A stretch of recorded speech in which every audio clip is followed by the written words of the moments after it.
रोजाना लोकनाद टीवी देख रहे दर्शकों का स्वागत। तुसीं देख रहे हो साडा खास program the Yograj show with Sukhvinder Sidhu. इस प्रोग्राम दे विच असीं गलबात करिया करांगे पंजाब दे भखदे मुद्दिआं ते हर वो मुद्दा चुक्या करांगे जो जुड़िया है पंजाब, पंजाबी ते पंजाबीआं दे नाल।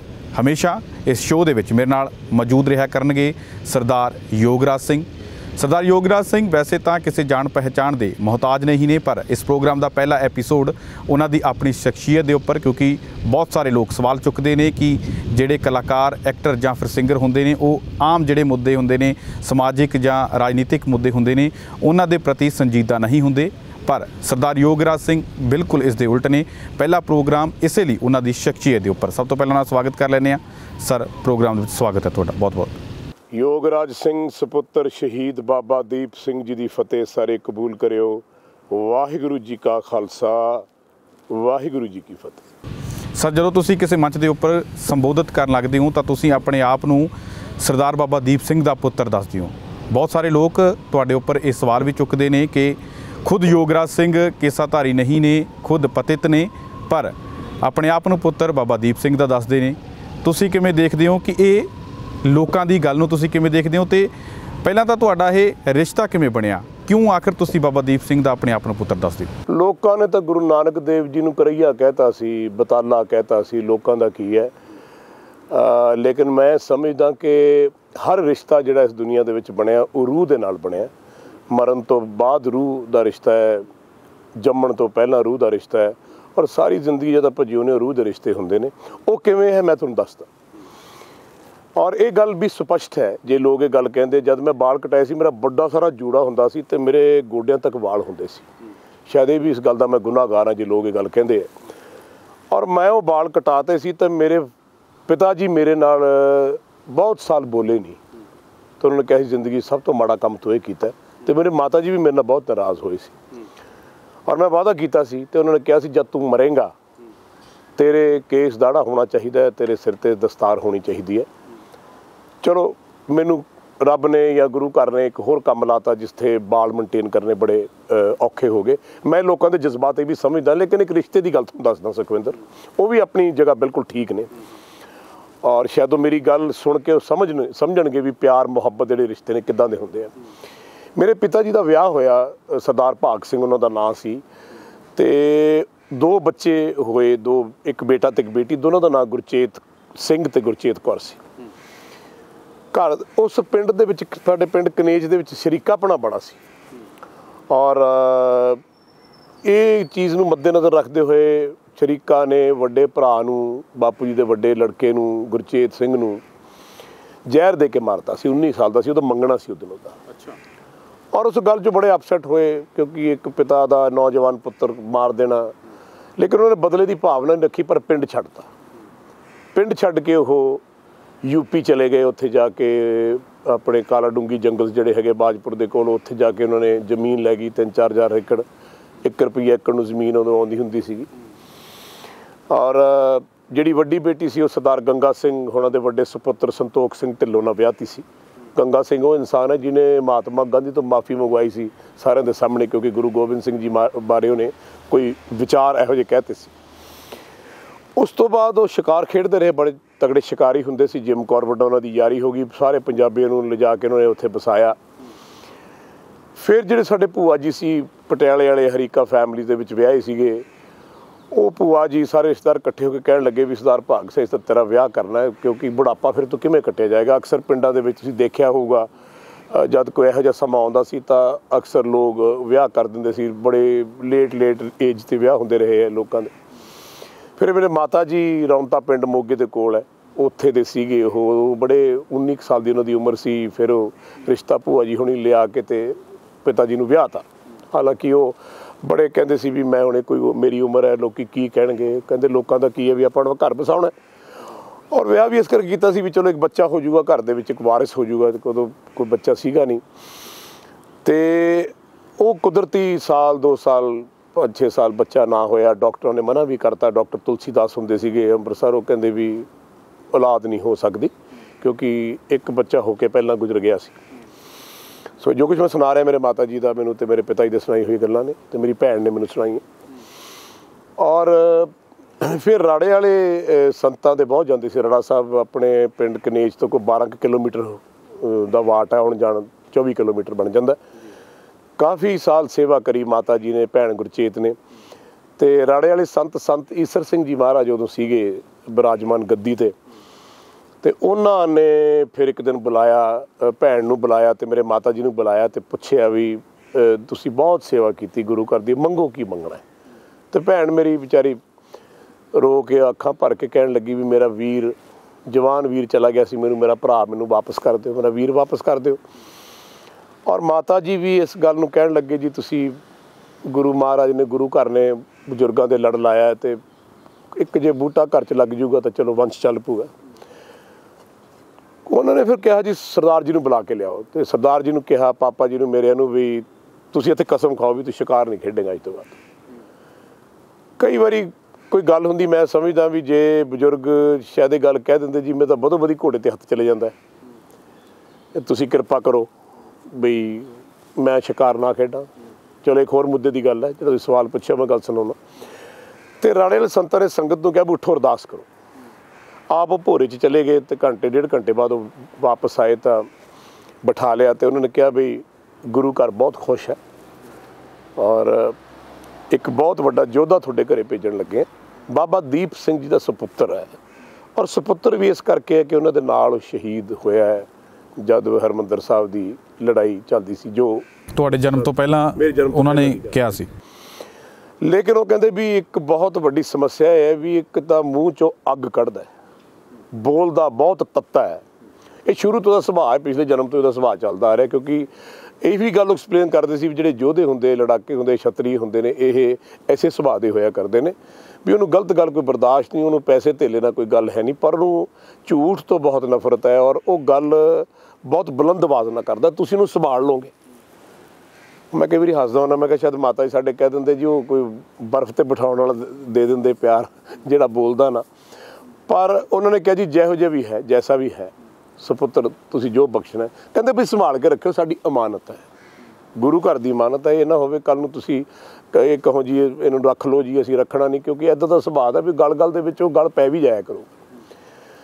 ਔਰ ਉਸ ਤੋਂ ਬਾਅਦ ਫਿਰ ਮੇਰਾ ਜਨਮ ਹੋਇਆ। ਉਹਨਾਂ ਨੇ ਇੱਕ ਸੋਟੀ ਦਿੱਤੀ, ਇੱਕ ਗੜਵਾ ਦਿੱਤਾ, ਇੱਕ ਲੋਈ ਦਿੱਤੀ, ਕਹਿੰਦੇ ਵੀ ਇਹ ਮੇਰੇ ਸਿੰਘ ਨੂੰ ਦੇ ਦਿਓ।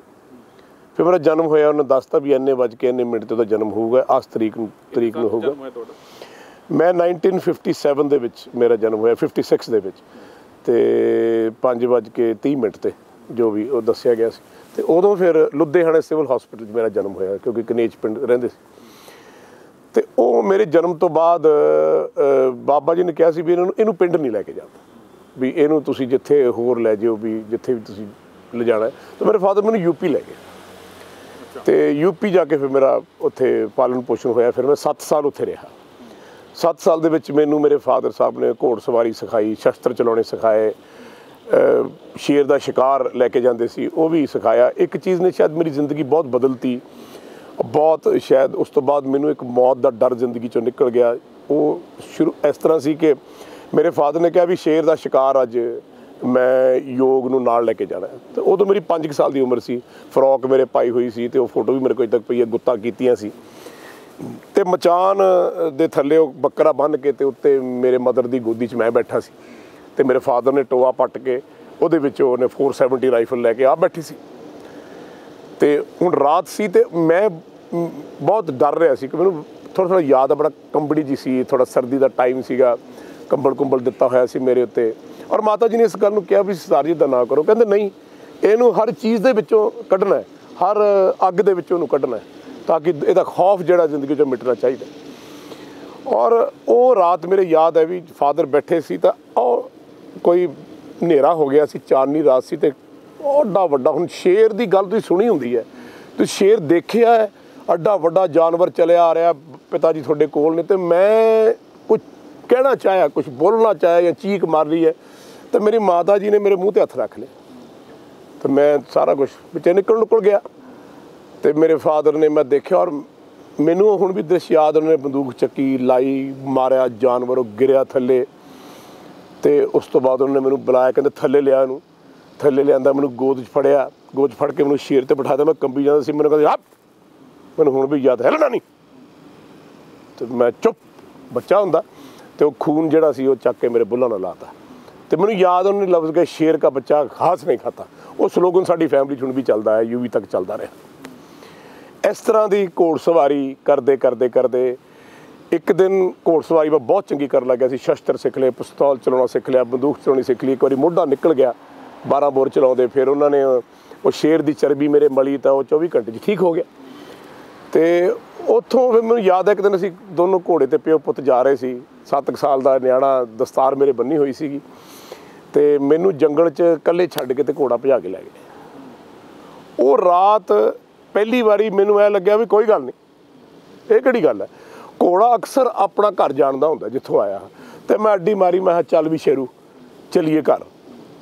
ਤੇ ਮੈਂ ਜੀ ਉੱਥੋਂ ਮਾਰੀ ਦੁੜਕੀ ਤੇ ਕੋਈ ਮੇਰਾ 10 ਮੀਲ ਦੂਰ ਜਾ ਕੇ ਸਾਡਾ ਜਿੱਥੇ ਘਰ ਸੀਗਾ, ਛੱਪੜੀਆਂ ਹੁੰਦੀਆਂ ਸੀ, ਲਾਲਟਨਾਂ ਹੁੰਦੀਆਂ ਸੀ ਤੇ ਮੇਰੇ ਫਾਦਰ ਟਿੱਲੇ ਤੇ ਖੜੇ ਉੱਥੇ ਦੇਖ ਰਹੇ ਤੇ ਮੈਨੂੰ ਕਹਿੰਦੇ ਵਾਹ ਬਈ ਵਾਹ, ਲੈ ਅੱਜ ਮੇਰੀ ਸਾਰੀ ਸਿਖਲਾਈ ਪੂਰੀ ਹੋ ਗਈ, ਹੁਣ ਦੁਨੀਆ 'ਚ ਤੂੰ ਮਾਰ ਨਹੀਂ ਖਾਂਦਾ।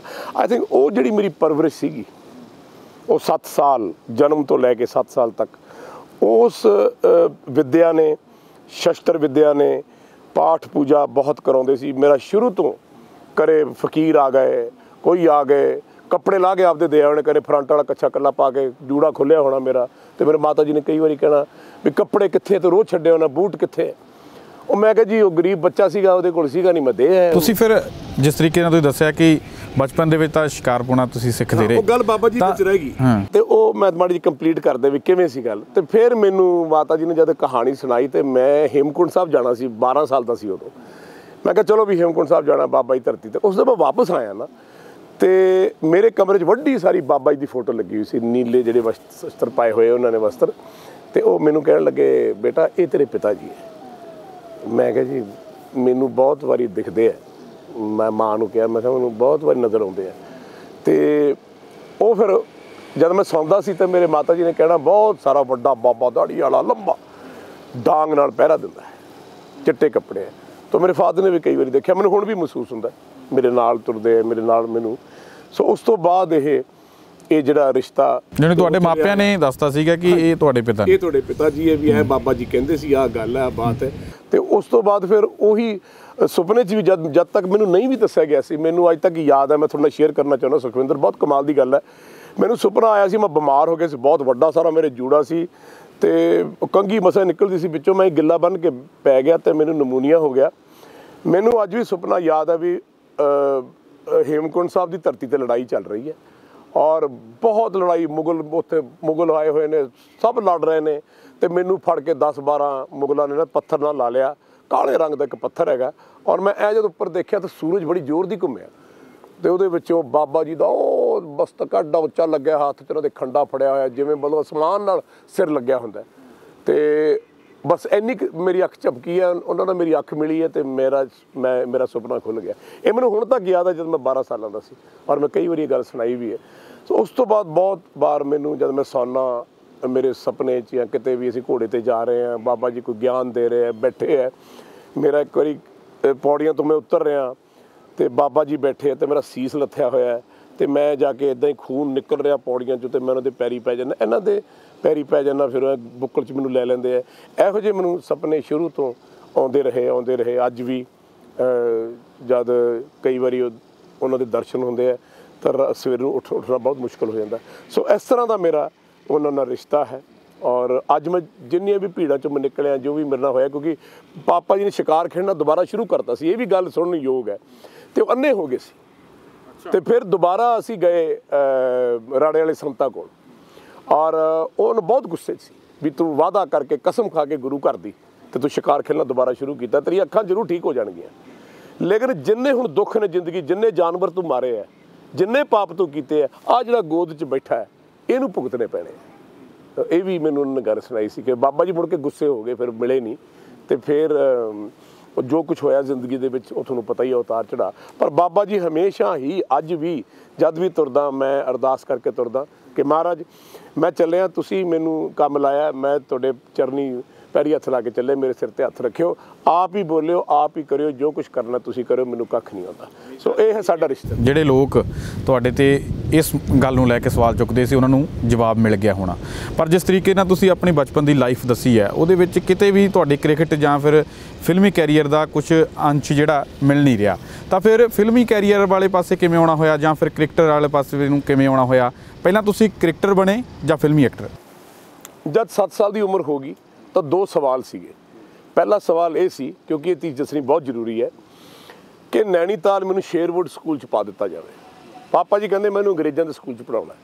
ਫਿਰ ਇੱਥੇ ਭੂਆ ਜੀ ਤਾਲਬ ਸਾਹਿਬ, ਜਿਨ੍ਹਾਂ ਦੀ ਮੈਂ ਅਕਸਰ ਗੱਲ ਕਰਦਾ ਹਾਂ, ਨਰਿੰਦਰ ਸਿੰਘ ਤਾਲਬ, ਜਿਹੜੇ ਪ੍ਰਧਾਨ ਸਾਡੇ ਕਾਂਗਰਸ ਦੇ, ਉਹਨਾਂ ਦੇ ਘਰੇ ਬੱਚਾ ਨਹੀਂ ਸੀ, ਔਲਾਦ ਨਹੀਂ ਸੀ, ਤੇ ਭੂਆ ਜੀ ਨੇ ਕਿਹਾ ਵੀ ਆਪਾਂ ਡਿੰਪਲ ਨੂੰ ਗੋਦ ਲੈ ਲਈ। ਡਿੰਪਲ ਮੇਰਾ ਬਚਪਨ ਦਾ ਨਾਮ ਹੈ। ਤੁਹਾਡਾ ਬਚਪਨ ਦਾ ਨਾਮ ਡਿੰਪਲ? ਡਿੰਪਲ। ਤੇ ਤੁਸੀਂ ਆ ਕੇ ਇੱਥੇ ਆਪਾਂ ਇਕੱਠੇ ਰਵਾਂਗੇ, 2 ਸੈਕਟਰ ਆਲਣਾ ਕੋਠੀ। ਤੇ ਮੇਰੇ ਫਾਦਰ ਨੇ ਤੇ ਮੇਰੇ ਮਦਰ ਨੇ ਉੱਥੋਂ ਬੋਰੀਆ ਬਿਸਤਰਾ ਚੱਕਿਆ ਤੇ ਇੱਥੇ ਆ ਕੇ ਤੇ ਮੈਨੂੰ ਸੇਂਟ ਜੌਨ ਸਕੂਲ 'ਚ ਪਾਤਾ। ਤੇ ਮੇਰੇ ਫਾਦਰ ਦਾ ਸੁਭਾਅ ਸੀ, ਜਿਵੇਂ ਯੂਵੀ ਨਾ ਹੁੰਦੀ ਰਹੀ ਉਵੇਂ ਮੇਰੇ ਨਾਲ ਮੇਰੇ ਫਾਦਰ ਕਰਦੇ। ਸਵੇਰੇ 4 ਵਜੇ ਉਠਾ ਲੈਂਦੇ, ਚੱਲ ਵੀ ਭੱਜਣ, ਚੱਲ ਗੱਡੀ ਦੇ ਵਿੱਚ ਡਰਾਈਵਰ ਬਿਠਾ ਲਿਆ, ਸੋਟੀ ਹੱਥ ਪਾ ਲਈ, ਚੱਲ ਵੀ ਭੱਜ, ਵਾਪਸ ਆ, ਚੱਲ ਬ੍ਰੇਕਫਾਸਟ ਕਰ, ਚੱਲ ਸਕੂਲ, ਚੱਲ ਸਕੂਲੋਂ ਵਾਪਸ ਆ, ਰੋਟੀ ਖਵਾ ਕੇ ਚੱਲ ਗਰਾਊਂਡ 'ਚ। ਉਹਨਾਂ ਨੇ ਮੈਨੂੰ ਟਿਕਾ ਨਹੀਂ ਹੋਣ ਦਿੱਤਾ ਵੀ ਇਹਨੂੰ ਰਾਤ ਨੂੰ 9 ਵਜੇ ਸਵਾ ਦੇਣਾ, ਕਿਉਂਕਿ ਉਹਨਾਂ ਦਾ ਬਲੀਵ ਸੀ ਕਿ ਜਿਹੜੇ ਬੰਦੇ ਦੇ, ਇਹ ਜਿਹੜੇ ਬੰਦੇ ਦਾ, ਇਨਸਾਨ ਦਾ ਜਿਹੜਾ ਬੀਜ ਹੈ ਨਾ, ਇਹਨੂੰ ਸਾਰਾ ਰਗੜਨਾ ਪੈਂਦਾ ਤਾਂ ਜਾ ਕੇ 20 ਸਾਲ ਬਾਅਦ ਕਿਤੇ ਪ੍ਰਫੁੱਲਤ ਹੁੰਦਾ। ਸੋ ਉਹਨਾਂ ਨੇ ਮੈਨੂੰ ਬਹੁਤ ਫਿਰ ਮਿਹਨਤ ਕਰਾਈ। ਪਹਿਲਾਂ ਮੈਂ ਐਥਲੈਟਿਕਸ ਕਰਦਾ ਸੀ, 8ਵੀਂ ਕਲਾਸ 'ਚ 100 ਮੀਟਰ ਦਾ ਮੇਰਾ ਏਸ਼ੀਅਨ ਰਿਕਾਰਡ ਸੀ, ਸੀਨੀਅਰ ਏਸ਼ੀਅਨ ਰਿਕਾਰਡ ਸੀ, 10.2 ਸੈਕਿੰਡਸ। ਮੇਰੇ ਫਾਦਰ ਚਾਹੁੰਦੇ ਸੀ ਮੈਂ ਐਥਲੀਟ ਬਣਾ, ਉੱਥੋਂ ਜਿੱਤ ਕੇ ਲਿਆਵਾ। ਲੇਕਿਨ ਸ਼ੁਰੂ ਤੋਂ ਮੇਰਾ ਬਾਣੀ ਵੱਲ, ਵਾਹਿਗੁਰੂ ਵੱਲ, ਖੁਦਾ ਵੱਲ, ਗੁਰੂ ਘਰ ਵੱਲ ਹੀ ਧਿਆਨ ਰਹਿੰਦਾ ਸੀ। ਮੇਰੇ ਮਾਤਾ ਜੀ ਨੇ ਮੈਨੂੰ ਬਹੁਤ ਗੁਰਬਾਣੀ ਬਾਰੇ ਦੱਸਿਆ, ਸ਼ਹੀਦਾਂ ਬਾਰੇ ਦੱਸਿਆ, ਯੋਧਿਆਂ ਬਾਰੇ ਦੱਸਿਆ। ਮੈਨੂੰ ਪੜ੍ਹਨ ਦਾ ਬੜਾ ਸ਼ੌਕ ਸੀ, ਮੈਂ ਕਿੱਥੋਂ ਬਿਲੋਂਗ ਕਰਦਾ, ਕਿਵੇਂ ਕਰਦਾ, ਮੈਨੂੰ ਉਹਨੂੰ ਪੁਸ਼ਤਾਂ ਦਾ ਸਾਰਾ ਪਤਾ ਸੀ।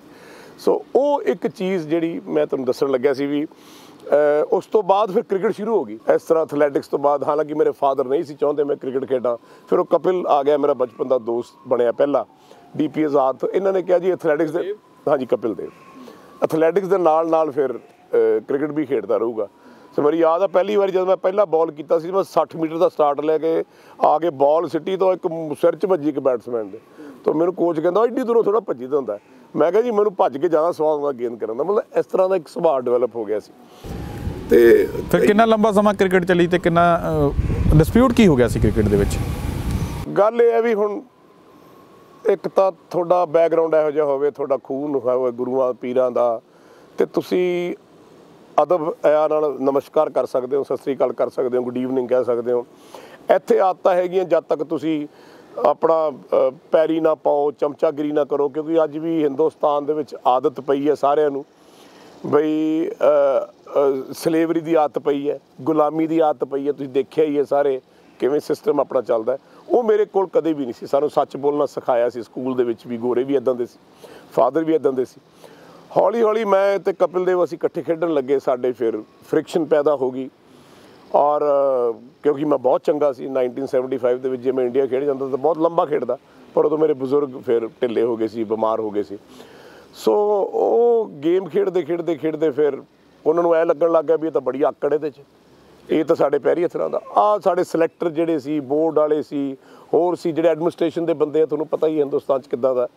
ਔਰ ਮੈਂ ਬਥੇਰੀ ਕੋਸ਼ਿਸ਼ ਵੀ ਕੀਤੀ, ਹਾਲਾਂਕਿ ਮੈਂ ਫਿਰ ਕ੍ਰਿਕਟ ਮੈਨੂੰ ਛੱਡਣੀ ਪੈ ਗਈ। 76 ਦੇ ਵਿੱਚ ਮੇਰੇ ਫਾਦਰ ਨੂੰ ਅਟੈਕ ਹੋ ਗਿਆ, ਅਤੇ ਇੱਥੇ ਜ਼ਮੀਨਾਂ ਸੀ ਆਪਣੀਆਂ ਕੰਗਣਾਲ ਅਤੇ ਆਪਣੇ ਜਗਿਆੜੇ ਅਤੇ ਢੰਡਾਰੀ ਅਤੇ ਕਨੇਚ, UP ਜ਼ਮੀਨ ਸੀ। ਫਿਰ ਇਹ ਸਾਰਾ ਬੋਝ ਮੇਰੇ 'ਤੇ ਪੈ ਗਿਆ, ਪੈਟਰੋਲ ਪੰਪ ਸੀ ਆਪਣਾ।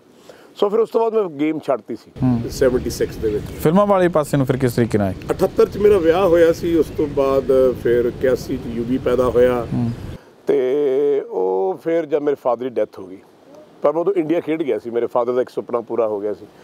ਕਿੰਨੇ ਮੈਚ ਖੇਡ ਚੁੱਕੇ ਸੀ? ਮੈਂ 6 ਮੈਚ ਤੇ ਇੱਕ ਟੈਸਟ, 7 ਮੈਚ ਖੇਡ ਗਿਆ ਸੀ। ਹਾਂ, ਫਿਰ ਕੁਦਰਤੀ ਮੇਰੀ ਨਹੀਂ ਬਣੀ ਇਹਨਾਂ ਦੇ ਨਾਲ, ਕੋਈ ਰੌਲਾ ਪੈ ਗਿਆ, ਮੈਂ ਐਡਜਸਟ ਨਹੀਂ ਕਰ ਸਕਿਆ, ਮੈਂ ਘਰੇ ਵਾਪਸ ਆ ਗਿਆ। ਔਰ ਵੈਸੇ ਮੈਂ ਖੇਡ ਸਕਦਾ ਨਹੀਂ ਸੀ ਕਿਉਂਕਿ ਪਿਤਾ ਜੀ ਸਿਰ 'ਤੇ ਸੀਗੇ ਨਹੀਂ, ਅਤੇ ਮਾਤਾ ਜੀ ਕਹਿੰਦੇ ਸੀ ਤੂੰ ਖੇਤੀ ਕਰ ਭਾਈ।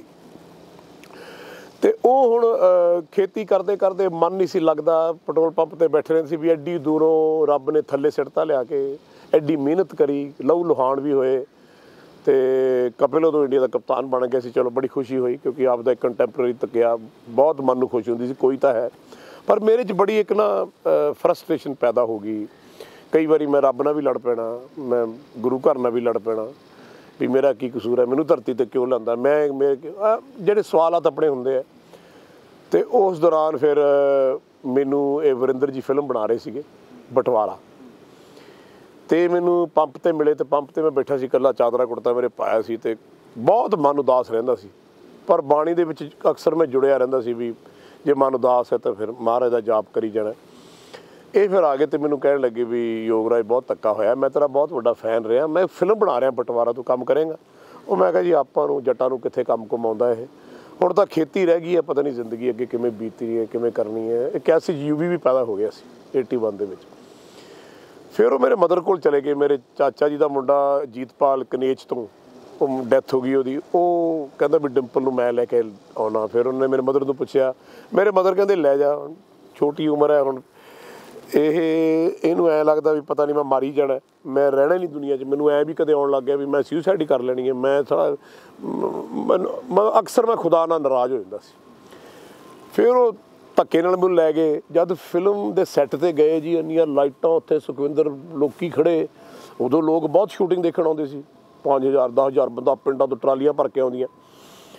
ਤੇ ਮੈਂ ਤਾਂ ਕੰਬਣ ਲੱਗ ਗਿਆ ਉੱਥੇ। ਮੈਨੂੰ ਕਹਿੰਦੇ ਆਹ ਬੋਲਣਾ। ਮੈਂ ਕਿਹਾ 2-3 ਵਾਰੀ ਬੋਲਿਆ। ਉਹ ਕਹਿੰਦੇ ਕੱਟ ਕੱਟ ਕੱਟ ਕੱਟ। ਮੈਂ ਕਿਹਾ ਪਿਆ ਤੁਹਾਡਾ ਪਤਾ ਚਲੇ ਗਏ ਜੀ। ਉੱਥੋਂ ਭੱਜ ਕੇ ਆਪਣੀ ਗੱਡੀ 'ਚ ਬਹਿ ਕੇ ਜਾ ਕੇ ਮੈਂ ਤਾਂ ਚੱਲਿਆ। ਫਿਰ ਵਰਿੰਦਰ ਆਇਆ ਭੱਜਿਆ ਪਿੱਛੇ, ਮਿੱਤਲ ਸਾਹਿਬ ਆ ਗਏ, ਫਿਰ ਦਲਜੀਤ ਕੌਰ ਹੁੰਦੀ ਸੀ ਇੱਕ ਸਾਡੀ ਹੀਰੋਇਨ, ਉਹ ਆ ਗਈ, ਸਾਰਾ ਸਟਾਫ ਆ ਗਿਆ। ਨਹੀਂ ਨਹੀਂ ਇੱਧਰ ਸਾਰੇ ਇੱਦਾਂ ਹੀ ਹੁੰਦੇ ਸ਼ੁਰੂ ਸ਼ੁਰੂ 'ਚ। ਮੈਂ ਕਿਹਾ ਮੇਰੇ ਬੱਸ ਦਾ ਹੈ ਨਹੀਂ ਇਹ। ਮਨਾ ਮਨੂ ਕੇ ਮੈਨੂੰ ਲਿਆਂਦਾ। ਫਿਰ ਮੈਨੂੰ ਕਹਿੰਦੇ ਤੂੰ ਇੰਨਾ ਕੁ ਡਾਇਲੋਗ ਬੋਲਣਾ।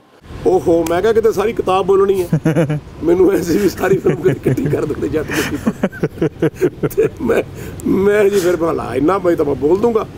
ਉਹ ਫਿਰ ਇੱਕ ਡਾਇਲੋਗ ਬੋਲਿਆ ਤੇ ਉਹਦੇ 'ਚ ਉਹ ਕਹਿੰਦੇ ਵਾਹ ਜੀ ਕਮਾਲ ਹੋ ਗਈ, ਤਾੜੀਆਂ ਵੱਜਣ ਲੱਗ ਗਈ। ਫਿਲਮ ਕੰਪਲੀਟ ਹੋ ਗਈ। ਫਿਰ ਸਿੱਖਣ ਲੱਗ ਗਏ ਕੰਮ, ਐਡੀਟਿੰਗ ਸਿੱਖੀ। ਫਿਰ ਸਿੱਖਿਆ ਵੀ ਕਿਵੇਂ ਕੰਮ ਹੁੰਦਾ, ਕਿਉਂਕਿ ਇਹ ਜ਼ਰੂਰ ਸੀ ਵੀ ਜਿਹੜਾ ਕੰਮ ਮੈਂ ਕਰਦਾ ਸੀ ਬੜੇ ਪੈਸ਼ਨ ਨਾਲ ਕਰਦਾ ਸੀ, ਵੀ ਸਿੱਖਣਾ ਸਾਰਾ ਕੰਮ। ਸੋ ਕਰਦੇ ਫਿਰ ਫਿਲਮਾਂ ਦਾ ਕੰਮ ਸ਼ੁਰੂ ਹੋ ਗਿਆ। ਫਿਰ ਮੈਨੂੰ ਫਿਲਮ ਯਾਰ ਗਰੀਬਾਂ ਦਾ ਮਿਲ ਗਈ ਐਜ਼ ਅ ਹੀਰੋ। ਰਾਜ ਕਵੀਂਦਰ ਸਿੰਘ ਤੁਲਸੀ ਦਾ ਮੁੰਡਾ ਉਹ ਬਣਾ ਰਿਹਾ ਸੀ। ਸੋ ਇਸ ਤਰ੍ਹਾਂ ਕਰਕੇ ਫਿਲਮਾਂ ਦਾ ਕੰਮ ਸ਼ੁਰੂ ਹੋ ਗਿਆ। ਤਾਂ ਤੁਸੀਂ ਇੱਥੋਂ ਤੱਕ ਪਹੁੰਚੇ ਹੋ, ਬੜਾ ਲੰਬਾ ਤੁਹਾਡਾ ਸਫ਼ਰ ਰਿਹਾ, ਉਤਾਰ ਚੜ੍ਹਾਅ ਵੀ ਰਹੇ ਤੁਹਾਡੀ ਲਾਈਫ ਦੇ ਵਿੱਚ, ਕ੍ਰਿਕਟ ਵੀ ਖੇਡੀ, ਫਿਲਮੀ ਕੈਰੀਅਰ ਵੀ ਰਿਹਾ। ਉਸ ਦੌਰਾਨ ਤੁਸੀਂ ਅਕਸਰ ਤੁਹਾਨੂੰ ਗੱਲਾਂ ਕਰਦੇ ਸੁਣਿਆ ਜਾਂਦਾ ਹੈ ਕਿ ਤੁਸੀਂ ਸੰਜੇ ਗਾਂਧੀ ਦੇ ਨਾਲ ਵੀ ਮਿਲਦੇ ਰਹੇ ਹੋ, ਪ੍ਰਤਾਪ ਸਿੰਘ ਕੈਰੋ ਦੇ ਨਾਲ ਵੀ, ਹੋਰ ਬਹੁਤ ਸਾਰੇ ਰਾਜਨੀਤਿਕ ਲੀਡਰਾਂ ਦੇ ਨਾਲ ਤੁਸੀਂ ਮਿਲਦੇ ਰਹੇ ਹੋ। ਤੁਹਾਡਾ ਐਕਸਪੀਰੀਅੰਸ ਕਿਹੋ ਜਿਹਾ ਰਿਹਾ ਇਹਨਾਂ ਲੋਕਾਂ ਦੇ ਪ੍ਰਤੀ, ਰਾਜਨੀਤਿਕ ਲੋਕਾਂ ਪ੍ਰਤੀ? 7 ਸਾਲ ਦਾ ਬੱਚਾ ਹੁਣ ਆਇਆ ਤੇ ਜੰਗਲਾਂ 'ਚੋਂ ਆਇਆ ਤੇ ਸ਼ਹਿਰ 'ਚ ਆ ਕੇ ਆਪਣੇ ਫੁੱਫੜ ਜੀ ਦੇ ਘਰੇ, ਜੋ ਕਿ ਪੋਲੀਟੀਕਲ ਫੈਮਿਲੀ ਸੀ। ਹੁਣ ਉਹ ਪ੍ਰਧਾਨ ਸੀ ਕਾਂਗਰਸ ਦੇ, ਪ੍ਰਤਾਪ ਸਿੰਘ ਕੈਰੋ ਜੀ ਸੀ ਚੀਫ ਮਿਨਿਸਟਰ ਸੀ, ਤੇ ਮੇਰੇ ਫਾਦਰ ਨਾਲ ਬੜਾ ਪਿਆਰ ਸੀ, ਆਉਣਾ ਜਾਣਾ ਸੀ ਸਾਰਾ। ਤੇ ਉਦੋਂ ਪੰਡਿਤ ਕੇਦਾਰਨਾਥ ਜੀ ਨਵੇਂ ਆਏ ਸੀ ਦੁਰਾਹੇ ਤੋਂ, ਇੱਕ ਦੁਰਾਹੇ ਤੋਂ ਨੇ ਵਿਨੋਦ ਦੇ ਫਾਦਰ। ਤੇ ਉਹਨਾਂ ਅਕਸਰ ਮੈਨੂੰ ਗੋਦੀ 'ਚ ਬਿਠਾ ਲੈਂਦੇ ਫੁੱਫੜ ਜੀ। ਉਹਨੂੰ ਬੜਾ ਪਿਆਰ ਸੀ, ਕਿਉਂਕਿ ਘਰ 'ਚ ਉਹਨਾਂ ਦੇ ਔਲਾਦ ਕੋਈ ਨਹੀਂ ਸੀ, ਤਾਂ ਮੈਨੂੰ ਆਪਦਾ ਬੱਚਾ ਸਮਝਦੇ ਸੀ। ਤੇ ਸਾਰੇ ਆਉਂਦੇ ਉੱਥੇ, ਇੰਦਰਾ ਗਾਂਧੀ ਜੀ ਵੀ ਆਉਂਦੇ, ਜਵਾਹਰ ਲਾਲ ਨਹਿਰੂ ਵੀ ਆਉਂਦੇ। ਜਵਾਹਰ ਲਾਲ ਨਹਿਰੂ ਨਾਲ ਮੇਰੀ ਇੱਕ ਫੋਟੋ ਵੀ ਹੈ, ਗੋਦੀ 'ਚ ਬੈਠਾ ਮੇਰੇ, ਉਹ ਫੁੱਲ ਲਾਏ ਹੋਏ ਆ, ਉਹਨਾਂ ਨੇ ਆਪਣਾ ਫੁੱਲ ਚੱਕ ਕੇ ਮੇਰੇ ਲਾਤਾ ਸੀ। ਤੇ ਬਹੁਤ ਪਿਆਰ ਕਰਦੇ ਸਾਰੇ, ਮੈਨੂੰ ਚੱਕੀ ਫਿਰਦੇ ਸੀ, ਇੰਦਰਾ ਜੀ ਚੱਕੀ ਫਿਰਦੇ ਸੀ ਵੀ ਚੱਕੀ। ਇਹਨਾਂ 'ਚ ਮੈਂ ਫਿਰ ਜਵਾਨ ਹੋਇਆ, ਇਹਨਾਂ 'ਚ ਵੱਡਾ ਹੋਇਆ, ਜਿੱਥੇ ਪ੍ਰਤਾਪ ਸਿੰਘ ਕੈਰੋ ਦੀ ਮੈਂ ਇੱਕ ਪਰਸਨੈਲਿਟੀ ਦੇਖੀ ਲਾਈਫ ਦੇ ਵਿੱਚ। ਔਰ ਉਹ ਐਸੀ ਪਰਸਨੈਲਿਟੀ ਸੀ ਜਿਹਨੂੰ ਮੈਂ ਸਮਝਦਾ ਕਿ ਸਿੱਧਾ ਸਾਦਾ ਧੰਨਾ ਜੱਟ ਆਪਾਂ ਕਹਿ ਸਕਦੇ ਹਾਂ। ਉਹ ਅਸੀਂ ਇੱਕ ਦਿਨ ਗਏ ਤਾਂ ਬੈਠੇ ਸੀਗੇ, ਤੇ ਮੇਰੇ ਫਾਦਰ ਮੈਨੂੰ ਨਾਲ ਲੈ ਜਾਂਦੇ ਸੀ। ਤੇ ਕੈਰੋ ਸਾਹਿਬ ਵੀ ਮੈਨੂੰ ਬਹੁਤ ਪਿਆਰ ਕਰਦੇ ਸੀ, ਕਹਿੰਦੇ ਵੀ ਇਹ ਸਾਡਾ ਛੋਟੂ ਹੈ, ਸਾਡਾ ਘਰ ਦਾ ਸਾਰਿਆਂ ਦਾ ਸਾਂਝਾ, ਜਦੋਂ ਛੋਟੂ ਨਹੀਂ ਹੁੰਦਾ, ਛੋਟਾ ਬੱਚਾ ਹੈ, ਉਹਨਾਂ ਨੇ ਵੀ ਗੋਦੀ ਬਿਠਾ ਲੈਣਾ। ਤੇ ਇੱਦਾਂ ਬੈਠੇ ਤੇ 4 ਬੰਦੇ ਆ ਗਏ, ਤੇ ਚਾਦਰੇ ਕੁੜਤੇ ਪਾਏ ਸੀ, ਕੈਰੋ ਪਿੰਡ ਤੋਂ ਆਇਆ। ਉਹ ਜੀ ਕੈਰੋ ਸਾਹਿਬ ਵੀ ਖੜੇ ਹੋ ਗਏ, ਪੈਰੀ ਹੱਥ ਲਾਏ ਉਹਨਾਂ ਨੇ ਵੀ ਸਾਡੇ ਬਜ਼ੁਰਗ ਆਏ, ਆਪਣੀ ਕੁਰਸੀ 'ਤੇ ਬਿਠਾ ਤਾ। ਤੇ ਕਹਿੰਦੇ ਮਹਾਰਾਜ ਦੱਸੋ ਕੀ ਕਿਵੇਂ ਹੁਕਮ? ਅੱਲਾ ਕਹਿੰਦੇ ਤੂੰ ਟੱਟੂ ਦਾ CM ਹੈ, ਤੈਨੂੰ ਕੀ ਆਉਂਦਾ? ਸਾਡੀਆਂ ਸਾਰੀਆਂ ਸੜਕਾਂ ਨਹੀਂ ਬਣੀਆਂ, ਜਿੱਦਾਂ ਬਾਬੇ ਗੱਲ ਕਰਦੇ ਹੁੰਦੇ ਆ, ਸਾਡੇ ਸਾਰੇ ਢੂਏ ਸਿੱਖ ਗਏ। ਮੈਨੂੰ ਹਾਸਾ ਵੀ ਆਵੇ ਵੀ ਬਾਬੇ ਗੱਲਾਂ ਕਿਵੇਂ ਕਰਦੇ ਆ। ਉਹ ਕਹਿੰਦੇ ਮਹਾਰਾਜ ਲਾ ਹੁਣੇ ਤੁਸੀਂ ਬਸ ਆਹ ਤੇ ਪਰਸੋਂ ਤੋਂ ਕੰਮ ਸ਼ੁਰੂ ਹੋ ਜਾਊਗਾ, ਜੇ ਨਾ ਹੋਇਆ ਫਿਰ ਪਿੰਡ ਨਾ ਬੜੀ ਤੁਹਾਨੂੰ ਦੱਸਾਂ। ਇੱਦਾਂ ਦੀਆਂ ਗੱਲਾਂ ਕਰਕੇ ਮੈਂ ਕਿਹਾ ਯਾਰ CM ਕਿਆ ਬਾਤ ਹੈ। ਥੱਲੇ ਬਹਿ ਗਿਆ ਵੀ ਮੇਰੇ ਬਜ਼ੁਰਗ ਆਏ ਆ, ਮੈਂ ਕੁਰਸੀ 'ਤੇ ਨਹੀਂ ਬਹਿਣਾ, ਬਰਾਬਰ ਉੱਥੇ ਬੈਠ। ਚਾਹ ਪਿਆਈ ਹੈ ਕਰਕੇ ਉਹਨੂੰ ਫਿਰ ਛੱਡਣ ਗਿਆ। ਤੇ ਮੈਂ ਫਾਦਰ ਨੂੰ ਕਿਹਾ, ਮੈਂ ਕਿਹਾ ਜੀ ਕਿਆ ਬਾਤ ਹੈ। ਮੇਰੇ ਫਾਦਰ ਕਹਿੰਦੇ ਇਹ ਖਾਨਦਾਨੀ ਬੰਦੇ ਆ, ਇਹ ਜਰਨੈਲ CM ਹੈ। ਉਦੋਂ ਪੰਜਾਬ ਦਿੱਲੀ ਤੱਕ ਸੀ, ਹਰਿਆਣਾ ਹਿਮਾਚਲ ਸਾਰਾ ਵਿੱਚ ਸੀ। ਉਹਨਾਂ ਨੂੰ ਦੇਖਿਆ, ਜਵਾਹਰ ਲਾਲ ਨਹਿਰੂ ਨਾਲ ਦੇਖਿਆ, ਜਿੰਨਾ ਟਾਈਮ ਇੰਦਰਾ ਜੀ ਸਪੈਂਡ ਕੀਤਾ ਉਹਨਾਂ ਨੇ ਦੇਖਿਆ। ਫਿਰ ਜਾ ਕੇ ਪੰਡਿਤ ਕੇਦਾਰਨਾਥ ਜੀ ਦੇ ਬੇਟੇ ਵਿਨੋਦ ਸ਼ਰਮਾ ਜੀ, ਇਹ ਸੰਜੇ ਗਾਂਧੀ ਦੇ ਬਹੁਤ ਨੇੜੇ ਸੀ ਔਰ ਨਵੀਂ ਯੂਥ ਕਾਂਗਰਸ ਬਣੀ ਸੀ। ਉਦੋਂ ਮੈਂ ਵੀ ਥੋੜ੍ਹਾ ਜਵਾਨ ਹੋ ਗਿਆ ਸੀ, ਪਰ ਮੈਨੂੰ ਦੇਖਦੇ ਦੇਖਦੇ ਕਿਤੇ ਲੱਗਦਾ ਸੀ ਵੀ ਇਹ ਕਿਸ ਤਰ੍ਹਾਂ ਦੇ ਬੰਦੇ ਹੈ। ਇਹ ਸਡਨਲੀ ਤੁਸੀਂ ਆ ਗਏ, ਮੈਂ ਮੰਤਰੀ, ਮੈਂ ਸਪੋਜ਼ ਮਿਨਿਸਟਰ, ਤੁਸੀਂ ਆ ਗਏ, ਬਈ ਕੀ ਹਾਲ ਚਾਲ ਆ ਪੁੱਤਰਾ, ਹੋਰ ਦੱਸ ਤੂੰ ਕਿਵੇਂ ਚੱਲਦਾ ਤੇਰਾ ਚੈਨਲ ਹੈ, ਦੱਸ ਕੀ ਚਾਹੀਦਾ। ਤਾਂ ਤੁਸੀਂ ਓਬਵੀਅਸਲੀ ਆ ਕੇ ਕਿਹਾ ਜੀ ਮੇਰਾ ਇੱਕ ਆਹ ਛੋਟਾ ਜਿਹਾ ਕੰਮ ਹੈ। ਲੈ ਸੁਖਵਿੰਦਰ ਪੁੱਤ, ਤੂੰ ਮੇਰੇ ਪੁੱਤ ਵਰਗਾ, ਇਹ ਕਿਹੜੀ ਗੱਲ, ਹੋ ਗਿਆ ਕੰਮ ਤੇਰਾ, ਬਸ ਚੱਲ ਜਾਓ। ਜਾਣਾ ਤੇ ਜਿਹੜੇ ਨਾਲ 4 ਬੈਠੇ ਆ ਕੀ ਕਹਿਣਾ, ਯਾਰ ਇਹ ਰੋਜ਼ ਸਿਰ ਖਾਣ ਆ ਜਾਂਦਾ, ਇਹ ਯਾਰ ਰੋਜ਼ ਹੀ ਆ ਜਾਂਦਾ। ਮੈਨੂੰ ਇਹ ਗੱਲ ਬੜੀ ਚੁਭਦੀ ਹੈ ਜਦ ਤੁਸੀਂ ਕਿਸੇ ਨਾਲ ਇਸ ਤਰ੍ਹਾਂ ਦਾ ਵਿਹਾਰ ਕਰਦੇ ਹੋ। ਤੁਸੀਂ ਭਾਵੇਂ ਪ੍ਰਧਾਨ ਮੰਤਰੀ ਹੋ, ਭਾਵੇਂ CM ਹੋਵੋ, ਕੋਈ ਹੋਵੋ, ਯਾਰ ਬੰਦੇ ਤੁਹਾਨੂੰ ਮਿਲਣ ਆਏ ਆ, ਜਿੰਨੇ ਬੰਦਿਆਂ ਦੇ ਸਿਰ ਤੇ ਤੁਸੀਂ ਵੋਟਾਂ ਲੈ ਕੇ ਤੁਸੀਂ ਕੁਰਸੀਆਂ ਲਈਆਂ, ਤੁਸੀਂ ਉਹਨਾਂ ਨਾਲ ਤਾਂ ਬੋਲ ਕਿਵੇਂ ਸਕਦੇ ਹੋ। ਮੈਂ ਆਪਣੇ ਫਾਦਰ ਨੂੰ ਕਹਿਣਾ, ਮੈਂ ਕੀ ਤਰੀਕਾ, ਮੇਰੇ ਡੈਡ ਕਹਿੰਦੇ ਚੁੱਪ ਕਰ ਜਾ। ਮੈਂ ਕਿਹਾ ਇਹ ਗੱਲ ਗਲਤ ਹੈ। ਅੱਛਾ, ਮੈਂ ਰੌਲਾ ਪਾ ਦੇਣਾ। ਤੇ ਫੁੱਫੜ ਜੀ ਨੇ ਕਈ ਵਾਰੀ ਕਹਿਣਾ, ਯਾਰ ਯੋਗ ਨੂੰ ਹੁਣ ਨਾ ਵਿੱਚ ਨਾ ਬਿਠਾਇਆ ਕਰੋ। ਮੈਂ ਕਿਹਾ ਜੀ ਮੈਂ ਤਾਂ ਵਿੱਚ ਬੈਠੂੰਗਾ। ਮੇਰਾ ਸਾਲਾ ਰੌਲਾ ਪੈਣ ਲੱਗ ਗਿਆ। ਭੂਆ ਜੀ ਮੈਨੂੰ ਕਹਿੰਦੇ ਤੂੰ ਕੀ ਕਰਦਾ, ਮੈਂ ਕਿਹਾ ਮੈਂ ਤੁਹਾਡੇ ਘਰ ਨਹੀਂ ਰਹਿਣਾ, ਤੁਸੀਂ ਸਾਲੇ ਝੂਠ ਬਹੁਤ ਬੋਲਦੇ ਹੋ। ਤੂੰ ਆ ਬੋਰੀ ਜੀ, ਮੈਂ ਕਿਹਾ ਪੈਸੇ ਤੁਹਾਨੂੰ ਤਨਖਾਹ ਮਿਲਦੀ, ਮੈਂ ਪੁੱਛਿਆ ਤੁਹਾਨੂੰ ਤਨਖਾਹ ਮਿਲਦੀ ਹੈ, ਅੱਜ ਬੋਰੀਆਂ 'ਚ ਪੈਸਾ ਤਨਖਾਹ ਹੁੰਦੀ ਹੈ। ਪਾਪਾ ਜੀ ਕਹਿੰਦੇ ਇਹਦੇ ਸਾਹਮਣੇ ਨਾ ਖੋਲਿਆ ਕਰੋ। ਮੈਂ ਕਿਹਾ ਬਾਪੂ ਜੀ ਦੱਸੋ ਕੀ ਗੱਲ ਹੈ। ਕਹਿੰਦੇ ਬੇਟਾ ਜਦ ਕਿਸੇ ਨੇ ਕੋਈ ਕੰਮ ਕੁੰਮ ਕਰਾਉਣਾ ਹੁੰਦਾ ਨਾ ਤਾਂ ਉਹ ਪੈਸੇ ਦੇ ਜਾਂਦਾ। ਫੁੱਫੜ ਜੀ ਮੈਂ ਕਾਹਦੇ ਪੈਸੇ, ਕਹਿੰਦੇ ਇਹਨੂੰ ਬਸ ਠੀਕ ਦਕਸ਼ਣਾ ਹੁੰਦੀ ਹੈ। ਮੈਂ ਕਿਹਾ ਇਹ ਮੰਦਿਰ ਗੁਰਦੁਆਰਾ ਇਹ ਦਕਸ਼ਣਾ। ਮੇਰੀ ਇੱਕ ਜਿੱਦ ਪੈਣ ਲੱਗ ਗਈ, ਜਿੱਦਾਂ ਮੈਂ ਸੁਭਾਅ ਸੀ, ਬਾਬਾ ਜੀ ਨੇ ਕਿਹਾ ਸੀ ਵੀ ਇੱਦਾਂ ਦਾ ਹੀ ਹੈ। ਫਿਰ ਇੱਕ ਦਿਨ ਮਰਸਡੀ ਕਾਰ ਦੀਆਂ 2 ਮਰਸਡੀ ਕਾਰਾਂ ਆ ਗਈਆਂ ਜੀ ਘਰੇ, ਤੇ ਲਓ ਜੀ ਬਾਪੂ ਜੀ ਆਹ ਫੜੋ ਜੀ। ਤੇ ਤਾਰੋ ਸਾਹਿਬ ਨਾਲੇ ਤਾਂ ਚਾਬੀਆਂ ਐ ਕਰੀ ਜਾਣ ਤੇ ਨਾਲੇ ਕਹਿਣ ਅੱਛਾ ਰੱਖ ਲਈਏ, ਲੈ ਲਈਏ, ਕਰ ਲਈਏ, ਸਰਦਾਰ ਭਾਗ ਸਿੰਘ ਕਰ ਲਿਆ। ਉਹ ਕਹਿੰਦੇ ਜੀ ਹੁਣ ਜੇ ਦੇਣਾ ਤੁਹਾਡੀ ਮਰਜ਼ੀ ਹੈ, ਚੰਗਾ ਰੱਖ ਲਓ। ਫਿਰ ਘਰੇ ਆਪਾਂ ਕੀ ਟੁੱਟੀ ਜੀ ਬੈਸਟ ਤੁਰੇ ਫਿਰਦੇ, 2 ਮਰਸਡੀਆਂ ਘਰੇ ਆ ਗਈਆਂ ਜੀ, ਚੀਜ਼ਾਂ ਆ ਗਈਆਂ, ਸਰ ਰਾਸ਼ਨ ਆ ਰਿਹਾ ਜੀ। ਤੇ ਮੈਂ ਕਿਹਾ ਵੀ ਇਹ ਐਡੀ ਕੋਈ ਗੱਲ ਤਾਂ ਸਮਝ ਨਹੀਂ ਸੀ ਆਉਂਦੀ। ਫਿਰ ਹੌਲੀ ਹੌਲੀ ਪਤਾ ਲੱਗਿਆ ਵੀ ਆਹ ਗੱਲ ਹੈ। ਵਿਨੋਦ ਨਾਲ ਦੋਸਤੀ ਹੋ ਗਈ। ਇਹ ਵੱਡੇ ਉੱਥੇ ਸੰਜੇ ਗਾਂਧੀ ਜੀ ਨਾਲ ਪਹਿਲੀ ਮੁਲਾਕਾਤ ਜਿਹੜੀ ਹੁੰਦੀ ਹੈ ਉਹ ਇਸ ਤਰ੍ਹਾਂ ਹੁੰਦੀ ਹੈ ਵੀ ਮੈਨੂੰ ਵਿਨੋਦ ਕਹਿੰਦਾ ਆਪਾਂ ਜਾਣਾ ਹੈ, ਕਿਉਂਕਿ ਇਹਨਾਂ ਨੂੰ ਪਤਾ ਸੀ ਵੀ ਇੱਕ ਦਲੇਰ ਆਦਮੀ, ਸ਼ੇਰ ਆਦਮੀ ਹੈ, ਜੱਟ ਇਹਨੂੰ ਅੱਗੇ ਕਰੋ, ਇਹਦੇ ਮੋਢੇ ਤੇ ਬੰਦੂਕ ਰੱਖੋ। ਤਾਂ ਜਿੱਥੇ ਕੰਮ ਹੁੰਦਾ ਸੀ ਵਿਨੋਦ ਨੇ ਕਹਿਣਾ ਚੱਲ ਮੇਰਾ ਸ਼ੇਰ ਚੱਲ। ਅੱਗੇ ਜੇ ਪਟਿਆਲੇ ਦੇ ਇਲੈਕਸ਼ਨ ਸੀ 87 ਤਾਂ ਵੀ ਸਾਰੀ ਸਿਕਿਉਰਿਟੀ ਮੇਰੇ ਕੋਲ। ਰਾਜੀਵ ਗਾਂਧੀ ਨੂੰ ਜਾ ਕੇ ਕਿਹਾ ਵੀ ਯੋਗਰਾਜ ਨੂੰ ਸਿਕਿਉਰਿਟੀ ਦੇ ਦਿਓ, ਉਹ ਹੋਊਗਾ ਤਾਂ ਕੁਝ ਨਹੀਂ ਹੋਊਗਾ। ਦੇਖੋ ਕਿੱਦਾਂ ਯੂਜ਼ ਹੁੰਦਾ ਬੰਦਾ ਔਰ ਆਪਣੇ ਤੁਹਾਨੂੰ ਕਿਵੇਂ ਯੂਜ਼ ਕਰਦੇ। ਤੇ ਇਹ ਨੇ ਜੀ ਮੈਨੂੰ ਕਿਹਾ ਵੀ ਅਖੇ ਮਰਾਜੀ ਦੇਸਾਈ ਨੇ ਆਉਣਾ ਹੈ ਪ੍ਰਾਈਮ ਮਿਨਿਸਟਰ, ਵੀ ਤੂੰ ਮੈਮੋਰੈਂਡਮ ਪੇਸ਼ ਕਰਨਾ। ਉਹ ਲਿਖਿਆ ਹੋਊਗਾ ਕੁਝ, ਮੈਂ ਤਾਂ ਪੜ੍ਹੇ ਵੀ ਨਹੀਂ। ਤੇ ਉੱਥੇ ਨਾਰੇ ਲਾਉਂਦੇ ਇੰਦਰਾ ਗਾਂਧੀ ਜਿੰਦਾਬਾਦ, ਬਾਂਝੇ ਗਾਂਧੀ ਜਿੰਦਾਬਾਦ, ਅਸੀਂ ਆਬਾਦ ਜਿੰਦਾਬਾਦ ਜਿੰਦਾਬਾਦ। ਮੇਰੀ ਮਾਂ ਆਖੇ ਤੈਨੂੰ ਕੀ ਹੋ ਗਿਆ, ਤੂੰ ਚੰਗਾ ਭਲਾ ਸੀ। ਮੈਂ ਕਿਹਾ ਹੁਣ ਵਿਨੋਦ ਤੁਸੀਂ ਆਪੇ ਤਾਂ ਕਹਿੰਦੇ ਹੋ ਵੀ ਇਹਦਾ ਬਾਪੂ ਆਪਣੇ ਪਿੰਡ ਦਾ ਜਵਾਈ ਸੀ। ਮੇਰੇ ਫਾਦਰ ਨੇ ਕਿਹਾ, ਪੰਡਿਤ ਕੇਦਾਰਨਾਥ ਜੀ ਬੈਠੇ ਸੀ, ਵੀ ਇਹ ਸਾਡੇ ਪਿੰਡ ਦਾ ਜਵਾਈ ਹੈ, ਤੂੰ ਨਿਭਾਉਣੀ ਸਾਰੀ ਜ਼ਿੰਦਗੀ ਭਾਵੇਂ ਜੋ ਮਰਜ਼ੀ ਹੋ ਜੇ। ਮੈਨੂੰ ਉਹ ਕਾਲ ਲੈ ਕੇ ਮੈਂ ਨਾਲ ਚੱਲ ਰਿਹਾ ਸੀ ਤੇ ਮੈਂ ਜੀ ਗਾਹਾਂ ਵਿੱਚੋਂ ਪੁਲਿਸ ਆ ਗਈ, ਲਾਠੀਆਂ ਪੈਣ, ਮਾਂ ਫੜਦਾ ਜਾਨ ਬੜੀ ਸੀ। ਤੇ ਮੈਂ ਚੱਕ ਕੇ ਮਰਾਜੀ ਦੇਸਾਈ ਦੇ ਮੂਹਰੇ ਮਾਰਿਆ ਪਰਚਾ। ਉਹ ਜੀ ਸਾਰਾ ਪ੍ਰੈਸ ਨੇ ਕਵਰ ਕਰ ਲਿਆ, ਸੱਟਾਂ ਵੱਜੀਆਂ, ਸਾਨੂੰ ਬੜੈਲ ਜੇਲ੍ਹ 'ਚ ਭਰਤੀ। ਪ੍ਰਕਾਸ਼ ਸਿੰਘ ਬਾਦਲ ਹੋਣੀ ਸਾਰੇ ਉੱਥੇ ਸੀ। ਇਹ ਵਾਲੀਬਾਲ ਖੇਡਦਾ ਬੜੀ ਵਧੀਆ ਪਿੰਨੀਆਂ ਮੈਂ ਦੇਖੀਆਂ, ਬਾਹਪਾ ਫਿੱਟ ਹੁੰਦਾ ਸੀ ਇਹ। ਪ੍ਰਕਾਸ਼ ਸਿੰਘ ਬਾਦਲ, ਹਾਂਜੀ। ਤੇ ਕਰਦੇ ਜੀ ਸਵੇਰੇ ਜਦ ਫੋਟੋ ਆਈ ਫਰੰਟ ਪੇਜ ਤੇ ਮੈਂ ਵਿਨੋਦ ਦੇ ਉੱਤੇ ਪਿਆ, ਲਾਠੀਆਂ ਵੱਜ ਰਹੀਆਂ, ਸਿਰ ਫਟਿਆ ਹੋਇਆ, ਇੱਦਾਂ ਦੀ ਫੋਟੋ ਆਈ ਐਂ ਕਰਕੇ, ਜਿਵੇਂ ਸਟਿਲ ਫੋਟੋ ਨਹੀਂ ਹੁੰਦੀ। ਉਹ ਫੋਟੋ ਕਿਤੇ ਸੰਜੇ ਜੀ ਕੋਲ ਚਲੀ ਗਈ। ਸੰਜੇ ਜੀ ਨੇ ਫੋਟੋ ਦੇਖੀ, ਉਹਨੇ ਕਿਹਾ ਵੀ ਆਹ ਮੁੰਡਾ ਕੌਣ ਹੈ। ਉਹ ਕਹਿੰਦੇ ਜੀ ਮੁੰਡਾ ਸਾਡੇ ਚੰਡੀਗੜ੍ਹ ਦਾ ਆਪਣਾ ਇੱਦਾਂ ਵਿਨੋਦ ਜੀ ਦੇ ਬਹੁਤ ਭਰਾਵਾ, ਛੋਟੇ ਭਰਾ ਵਰਗਾ ਹੀ ਆ। ਉਹ ਕਹਿੰਦੇ ਮੈਂ ਮਿਲਣਾ। ਉਨੀ ਦੇਰ ਨੂੰ ਫਿਰ ਇੰਦਰਾ ਜੀ ਵਾਪਸ ਆ ਗਏ, ਜਿਹੜੇ ਤੁਹਾਨੂੰ ਸੰਜੇ ਗਾਂਧੀ ਨੇ ਆਪ ਬੁਲਾਇਆ ਉੱਥੇ। ਹਾਂ, ਫਿਰ ਉਹਨੇ ਮੈਨੂੰ ਬੁਲਾਇਆ, ਸੱਦਿਆ ਉੱਥੇ ਘਰੇ। ਫਿਰ ਮੈਨੂੰ ਇਹ ਫੜ ਕੇ ਤੇ ਮੋਢੇ ਤੋਂ ਫੜ ਲਿਆ, ਕਹਿੰਦਾ तुम्हारे जैसे आदमी की बहुत ज़रूरत है, हिंदुस्तान को ज़रूरत है। मैं कहा जी संजय गांधी खड़ा तो ऐ लगे भी रब खड़ा है, क्योंकि बादशाह हिंदुस्तान। तो मैं कहा थैंक यू। उन्होंने मैंने कार्ड बना के दिता, ले फड़, जो काम है ऑर्डर तू करना इदां ही होया करूँगा, ਜਿਹੜਾ ਵੈਪਨ ਤੂੰ ਲੈਣਾ मैं चंडीगढ़ आया करूँगा तो मेरे नाल चलिया करना। उन्होंने आना, पंडित के घरे रहना, ਮੈਨੂੰ ਆਵਾਜ਼ ਮਾਰ ਲੈਣੀ। ਪਹਿਲਾਂ ਪਟਿਆਲੇ ਫਲਾਈਂਗ ਕਲੱਬ ਤੇ ਉੱਥੇ ਜਹਾਜ਼ੂ ਜੜਾਉਂਦੇ ਫਿਰਦੇ, ਉਹਨਾਂ ਨਾਲ ਦੋਸਤੀ ਪੈ ਗਈ, ਜਿਹੜੀ ਬਹੁਤ ਜ਼ਿਆਦਾ ਕਰੀਬੀ ਹੋ ਗਈ। ਹਾਂਜੀ, ਉਹਨਾਂ ਨੂੰ ਐਂ ਲੱਗਣ ਲੱਗ ਗਿਆ ਵੀ ਇਹ ਬੰਦਾ ਹੈ ਨਾ ਮੇਰੇ ਕੰਮ ਦਾ। ਅੱਛਾ, ਮੂੰਹ ਫੱਟ ਬਹੁਤ ਸੀ ਸੰਜੇ ਜੀ ਦਾ, ਇਦਾਂ ਹੀ ਸੀ। ਜੇ ਉਹਨੇ ਤੁਹਾਨੂੰ ਕਹਿਣਾ ਸੁਖਵਿੰਦਰ ਹਾਂ ਬਈ ਕਿਹੜੀ ਏਜੰਸੀ ਚਾਹੀਦੀ ਹੈ, ਚੱਲ ਆ ਚੱਕ ਲਿਆਓ, ਓਏ ਚਾਬੀਆਂ ਲਿਆਓ, ਆ ਫੜ ਪੈਸੇ ਪੂਸੇ ਆ ਜਾਣਗੇ, ਆ ਫਲਾਣੀ ਜਗ੍ਹਾ ਤੇਰੀ ਏਜੰਸੀ ਖੋਲ੍ਹੀ। ਇੱਦਾਂ ਦਾ ਬੰਦਾ ਸੀ। ਮੈਂ ਇੱਕ ਦਿਨ ਮੈਨੂੰ ਕਹਿੰਦੇ ਤੂੰ ਚੁੱਪ ਰਹਿਣਾ, ਕੋਈ ਗੱਲ ਵੀ ਕਰਿਆ ਕਰ, you think I am wrong somewhere. ਮੈਂ ਕਿਹਾ ਨਹੀਂ ਜੀ ਤੁਸੀਂ ਬਿਲਕੁਲ ਠੀਕ ਹੋ, ਪਰ ਇੱਕ ਮੈਂ ਕਿਹਾ ਜੀ ਗੱਲ ਕਹਿਣੀ ਹੈ। ਕਹਿੰਦੇ ਦੱਸੋ। ਮੈਂ ਕਿਹਾ ਸਰ ਜਹਾਜ਼ ਨਾ ਉਡਾਇਆ। ਮੈਂ ਕਿਹਾ ਤੁਸੀਂ ਹੋਣ ਵਾਲੇ ਪ੍ਰਧਾਨ ਮੰਤਰੀ ਹੋ, ਸਾਰੇ ਹਿੰਦੁਸਤਾਨ ਤੁਹਾਡੇ ਵੱਲ ਦੇਖਦਾ ਤੇ ਜਰਨੈਲ ਬੰਦੇ ਹੋ। ਮੈਂ ਕਿਹਾ ਇਹ ਕੰਮ ਨਾ ਕਰੋ। ਉਹਨਾਂ ਨੂੰ ਲੱਗਿਆ ਪਹਿਲੀ ਵਾਰੀ ਸ਼ਾਇਦ ਮੇਰੇ ਨਾਲ ਸਾਰੇ ਚਮਚੇ ਹੀ ਨੇ ਯੈਸ ਨੋ ਕਰਨ ਵਾਲੇ, ਇੱਕ ਬੰਦਾ ਐਸਾ ਵੀ ਹੈ ਜਿਹੜਾ ਬੰਦਾ ਮੈਨੂੰ ਇਹ ਕਹਿ ਰਿਹਾ ਕਿ ਇਹ ਗਲਤ ਹੈ ਔਰ ਉਹ ਕਿੱਡੀ ਸੋਹਣੀ ਗੱਲ ਕਰ ਰਿਹਾ। ਮੈਂ ਕਿਹਾ ਜੀ ਇਹ ਸਾਲਾ ਕਿਤੇ ਗਿਰ ਗਿਆ, ਤੁਹਾਨੂੰ ਕੁਝ ਹੋ ਗਿਆ, ਮੈਂ ਕਿਹਾ ਹਿੰਦੁਸਤਾਨ ਰੁਲ ਜੂਗਾ। ਇਹ ਮੇਰੇ ਐਗਜ਼ੈਕਟ ਲਫ਼ਜ਼। ਬਾਅਦ ਚ ਮੌਤ ਵੀ ਉਹਨਾਂ ਦੀ ਇਸੇ ਤਰ੍ਹਾਂ ਕਹਾਣੀ ਉਹੀ ਹੋਈ, ਛੱਡਤਾ ਸੀ ਉਹਨਾਂ ਨੇ। ਉਹ ਕਹਿੰਦਾ ਮੈਂ ਅੱਜ ਤੋਂ ਬਾਅਦ ਨਹੀਂ ਉਡਾਉਂਦਾ। ਫਿਰ ਪਤਾ ਨਹੀਂ ਕੀ ਹੋਇਆ ਦਿੱਲੀ, ਰੱਬ ਜਾਣਦਾ। ਮੈਨੂੰ ਉਹਨਾਂ ਨੇ ਗੱਲ ਕਹੀ, ਕਹਿੰਦੇ ਜਿੱਦਣ ਮੈਂ ਪ੍ਰਾਈਮ ਮਿਨਿਸਟਰ ਬਣਿਆ ਤੈਨੂੰ ਹੋਮ ਮਿਨਿਸਟਰ ਬਣਾਉਂਗਾ, ਆਪਾਂ ਕੰਧਾਰ ਤੇ ਝੰਡਾ ਦੁਬਾਰਾ ਲਾਵਾਂਗੇ। ਜਾਨੀ ਤੁਹਾਡੇ ਨਾਲ ਵਾਅਦਾ ਕਰਤਾ ਸੀ ਇੰਡੀਆ ਦਾ ਹੋਮ ਮਿਨਿਸਟਰ ਬਣਾਉਣਾ। ਹਾਂਜੀ ਹਾਂਜੀ, ਮੈਨੂੰ ਕਹਿ ਕੇ ਗਏ। ਮਤਲਬ ਜਦ ਦਿੱਲੀ ਜਾਣ ਲੱਗੇ ਕਹਿੰਦੇ ਤਗੜਾ ਰਹੀ, ਮੈਂ ਤੁਹਾਨੂੰ ਯੂਥ ਕਾਂਗਰਸ ਦਾ ਬਣਾਉਣਾ। ਮੈਂ ਕਿਹਾ ਜੀ ਮੈਂ ਨਹੀਂ ਬਣਦਾ।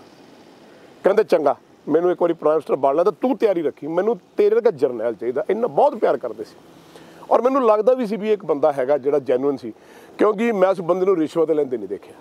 ਜੇ ਸੁਖਵਿੰਦਰ ਜੀ ਤੁਸੀਂ ਚਲੇ ਗਏ, ਮੈਂ ਚਲਾ ਗਿਆ, ਬੈਠ ਕੇ ਟੈਲੀਫੋਨ ਮਾਰਿਆ ਤਾਂ ਆਹ ਕੰਮ ਨਹੀਂ, ਉਹਨੇ ਮਿੰਟੋ ਮਿੰਟ ਹੀ ਫੋਨ ਕਰਾਉਣਾ।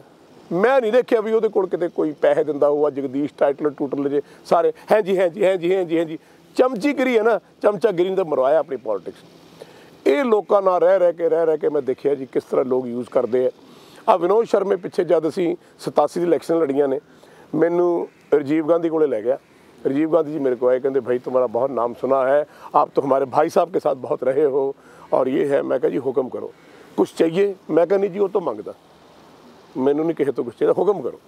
कहते भी विनोद शर्मा की इलैक्शन लड़ानी है। ब्रह्म महिंद्रा भी छड़ गया, कोई उत्थे इलैक्शन लड़न नूं तैयार नहीं, कोई अतवाद का टाइम सी। मैं कहा जी कोई गल नहीं लड़ांगे, पर एक शर्त है जी। मैं कहा जी मैनू अपनी सिक्योरिटी आपदे बंदे, आपदे असले वाले बंदे चाहिए, पंजाब पुलिस नहीं चाहिए। KBS गिल साहब नूं कह दिओ ते तुसीं, मैं कहा चीफ मिनिस्टर नूं कह दिओ मेरे काम च इंटरफेयर नहीं करना। वो कहते ऑर्डर पास किया, उस वेले गया था जी। योगराज सिंह इंचार्ज हो गया जी। विनोद शर्मा कहता मैं तो इलैक्शन लड़ूंगा जो मेरा वीर नाल जाऊगा। इलैक्शन जाण तो पहला विनोद शर्मा की वाइफ ने मैनू मंदिर बनाया, घर च बिठाया, मेरी भाभी जी मार गया जी, मैनू बड़ा प्यार है।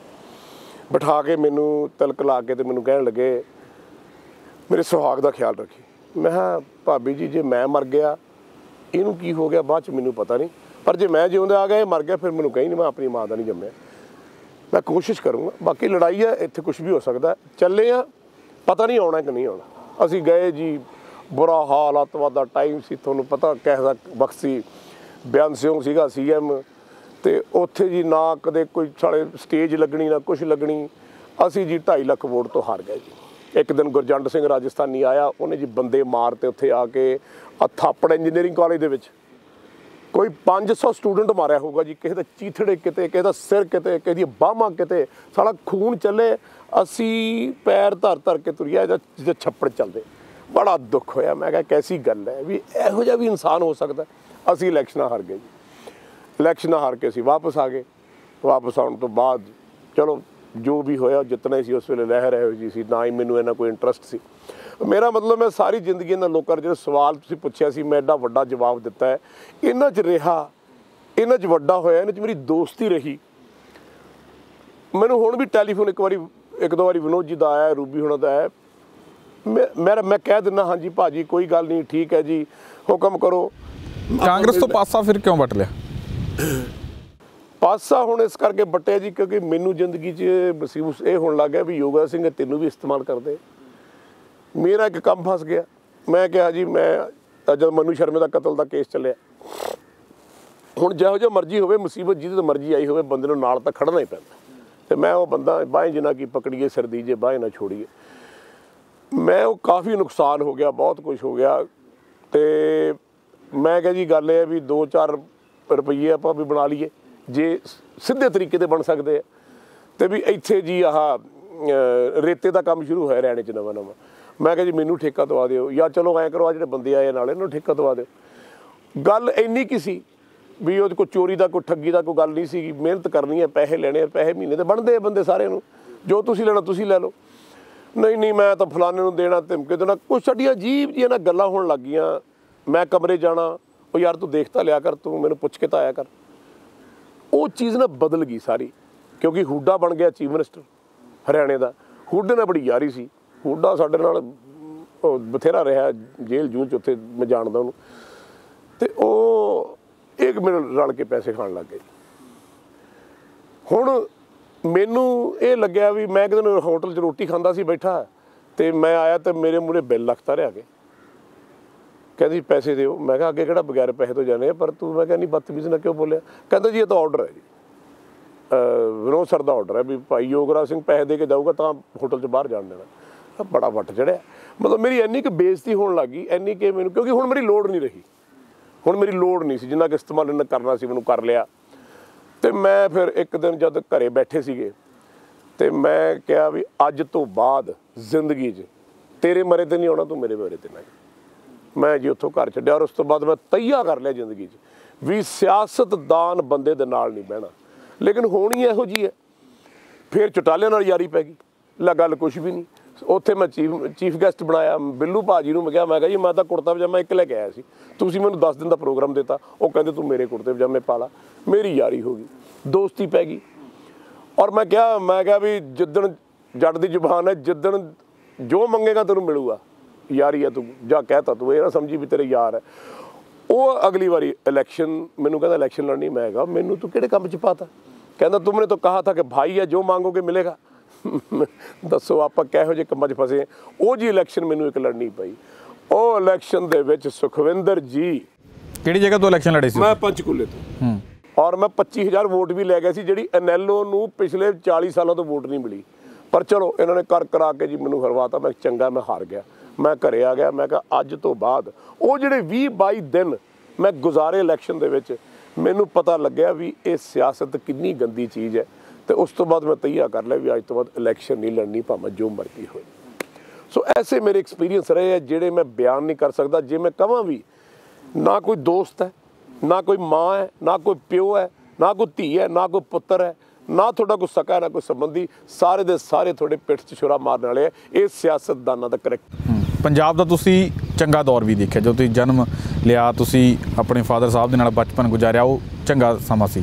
ਫਿਰ ਉਸ ਤੋਂ ਬਾਅਦ ਪੰਜਾਬ ਦੇ ਵਿੱਚ ਕਾਲਾ ਦੌਰ ਵੀ ਆਇਆ, ਜਿਵੇਂ ਤੁਸੀਂ ਦੱਸਿਆ ਕਿ ਅਸੀਂ ਤੁਰਦੇ ਸੀ ਤਾਂ ਖੂਨ ਦੇ ਵਿੱਚ ਪੈਰ ਲੱਥ-ਪੱਥ ਹੋ ਜਾਂਦੇ ਸੀ। ਤਾਂ ਹੁਣ ਇੱਕ ਅੱਜ ਦਾ ਪੰਜਾਬ ਵੀ ਹੈ ਜੋ ਨਿਘਾਰ ਵੱਲ ਨੂੰ ਜਾ ਰਿਹਾ। ਤੁਸੀਂ ਕਿਵੇਂ ਦੇਖਦੇ ਹੋ ਕਿ ਜੋ ਪੰਜਾਬ ਦੇ ਅੱਜ ਹਾਲਾਤ ਨੇ, ਗਲਤੀਆਂ ਕਿੱਥੇ ਰਹੀਆਂ? ਪੰਜਾਬ ਦੇ ਸਿਆਸਤਦਾਨਾਂ ਦੀਆਂ ਗਲਤੀਆਂ ਰਹੀਆਂ ਜਾਂ ਸਾਡੀਆਂ ਪੰਜਾਬੀਆਂ ਦੀਆਂ ਆਪਣੀਆਂ ਗਲਤੀਆਂ ਰਹੀਆਂ?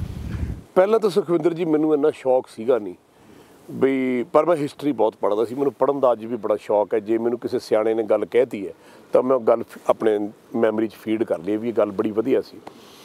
ਮੇਰੇ ਫਾਦਰ ਮੈਨੂੰ ਅਕਸਰ ਗੱਲਾਂ ਸੁਣਾਉਂਦੇ ਹੁੰਦੇ ਸੀਗੇ, ਔਰ ਫਿਰ ਮੈਂ ਪੜ੍ਹਨਾ ਸ਼ੁਰੂ ਕੀਤਾ ਏਂਸ਼ੀਅੰਟ ਹਿਸਟਰੀ ਆਫ ਇੰਡੀਆ। ਦੇਖਿਆ ਜਾਏ ਤਾਂ 7000 ਸਾਲ ਪੁਰਾਣਾ ਇਤਿਹਾਸ ਹੈ ਸਾਡਾ। ਇਹ ਧਰਤੀ ਸਾਡੀ ਹਿੰਦੁਸਤਾਨ ਦੀ 7000 ਸਾਲ ਪੁਰਾਣਾ ਦਾ ਇਤਿਹਾਸ ਹੈ। ਐਡਾ ਪੁਰਾਣੀ ਆਪਣੀ ਸੰਸਕ੍ਰਿਤੀ ਹੈ।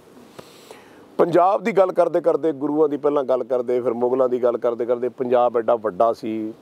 ਪੰਜਾਬ ਕਿਉਂ ਛੋਟਾ ਹੋਇਆ? ਧਿਆਨ ਚੰਦ ਡੋਗਰਿਆਂ ਬਾਰੇ, ਹਰੀ ਸਿੰਘ ਨਲੂਆ ਬਾਰੇ, ਸਾਰਿਆਂ ਬਾਰੇ ਪੜ੍ਹਿਆ ਲਿਖਿਆ, ਉਹਦੀ ਜੀਵਨੀ ਜਾਣੀ। ਔਰ ਮੈਂ ਮਹਿਸੂਸ ਕੀਤਾ ਕਿ ਜ਼ਿੰਦਗੀ ਦੇ ਵਿੱਚ ਮਾੜਾ ਅਤੇ ਚੰਗਾ ਬੰਦਾ ਰੱਬ ਨੇ ਇਕੱਠਾ ਹੀ ਪੈਦਾ ਕੀਤਾ, ਭਾਵੇਂ ਕੋਈ ਵੀ ਯੁੱਗ ਹੈ, ਸੱਤ ਯੁੱਗ ਹੈ, ਦ੍ਰੋਪਰ ਯੁੱਗ ਹੈ ਜਾਂ ਕਲ ਯੁੱਗ ਹੈ। ਚੰਗਿਆਈ ਅਤੇ ਬੁਰਾਈ ਇਕੱਠੀ ਪੈਦਾ ਕੀਤੀ ਹੈ। ਅਤੇ ਕਿਉਂ ਕੀਤੀ ਹੈ? ਸਿਰਫ ਇਸ ਕਰਕੇ ਲੋਕਾਂ ਨੂੰ ਦੱਸਣ ਵਾਸਤੇ ਵੀ ਸੱਚ ਦੇ ਰਾਹ 'ਤੇ ਚੱਲਦੇ ਹੋਏ ਤੁਹਾਡੀ ਜਿਹੜੀ ਜਿੱਤ ਹੈ ਹਮੇਸ਼ਾ ਹੈ। ਪੰਜਾਬ ਦਾ ਮੈਂ ਉਹ ਦੌਰ ਦੇਖਿਆ ਜਦ ਮੈਂ ਸ਼ੂਟਿੰਗ ਕਰਦਾ ਸੀ, ਜਾਂ ਮੈਂ ਛੋਟਾ ਸੀ, ਉਸ ਤੋਂ ਵੀ ਛੋਟਾ ਸੀ। ਔਰ ਮੈਂ ਪਿੰਡ ਕਨੇਚ ਵੀ ਜਾਣ ਲੱਗ ਗਿਆ ਸੀ। ਮੈਂ ਆਪਣੇ ਦਾਦੇ ਪੜਦਾਦੇ ਦੀ ਹਵੇਲੀ, ਕੋਠੀਆਂ, ਇਹ ਉਹ ਸਾਰਾ ਪੰਜਾਬ ਦੇ ਵਿੱਚ ਜਾਣਾ। ਜਿਹੜੇ ਪਿੰਡ 'ਚ ਵੜ ਜਾਣਾ, ਕਾਕਾ ਜੀ ਆ ਗਏ, ਸ਼ੂਟਿੰਗ ਕਰਨੀ, ਪਿੰਡਾਂ 'ਚ ਰਹਿਣਾ, ਘਰਾਂ 'ਚ ਰਹਿਣਾ। ਮੈਨੂੰ ਤਾਂ ਪਿੰਡੋਂ ਜਾਣ ਦਿੰਦੇ ਨਹੀਂ ਸੀ, ਕਿਤੇ ਵੀ ਚਲੇ ਜਾਵਾਂ। ਔਰ ਉੱਥੋਂ ਉਹਨਾਂ ਨੇ ਕਹਿਣਾ ਵੀ ਰਾਤ ਨੂੰ ਤਾਂ ਸਾਡੇ ਕੋਲ ਰਹੂਗਾ ਸਾਡਾ ਪੁੱਤ, ਤੁਸੀਂ ਜਾਓ ਜਿੱਥੇ ਜਾਣਾ। ਰਾਤ ਨੂੰ ਰੋਟੀਆਂ ਬਣਨੀਆਂ, ਪੁੱਤ ਕੀ ਖਾਣਾ? ਮਾਂ ਜੀ ਅੱਜ ਨਾ ਸਾਗ ਮੱਕੀ ਦੀ ਰੋਟੀ ਖਾਣ ਨੂੰ ਦਿਲ ਕਰਦਾ, ਅੱਜ ਕਾਲੀ ਦਾਲ ਖਾਣ ਨੂੰ ਦਿਲ ਕਰਦਾ, ਅੱਜ ਕੁੱਕੜ ਖਾਣ ਨੂੰ ਦਿਲ ਕਰਦਾ। ਸਾਰੇ ਪਿੰਡ ਵਾਲੇ ਇਦਾਂ ਕਰਦੇ ਸੀ ਜਿਵੇਂ ਮੈਂ ਉਹਨਾਂ ਦੇ ਢਿੱਡੋਂ ਉਹਨਾਂ ਦੀ ਕੁੱਖ 'ਚ ਜੰਮਿਆ।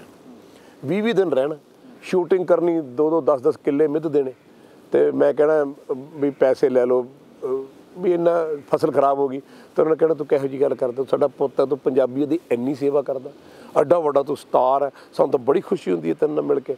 ਸਾਰੇ ਪੰਜਾਬ ਦੇ ਇੱਕ ਇੱਕ ਪਿੰਡ 'ਚ ਜਾ ਕੇ ਮੈਂ ਰਿਹਾ, ਮੈਨੂੰ ਮਤਲਬ ਕਿਸੇ ਨੇ ਜਾਣ ਦਿੱਤਾ ਨਹੀਂ, ਹੋਟਲਾਂ 'ਚ ਰਹਿਣ ਦਿੱਤਾ ਨਹੀਂ, ਇੱਥੇ ਤੱਕ ਕਿ ਯੂਨਿਟ ਦੀ ਰੋਟੀ ਵੀ ਪੰਜਾਬ ਨੇ ਦਿੱਤੀ। ਮੈਂ ਉਹ ਦੌਰ ਵੀ ਦੇਖਿਆ।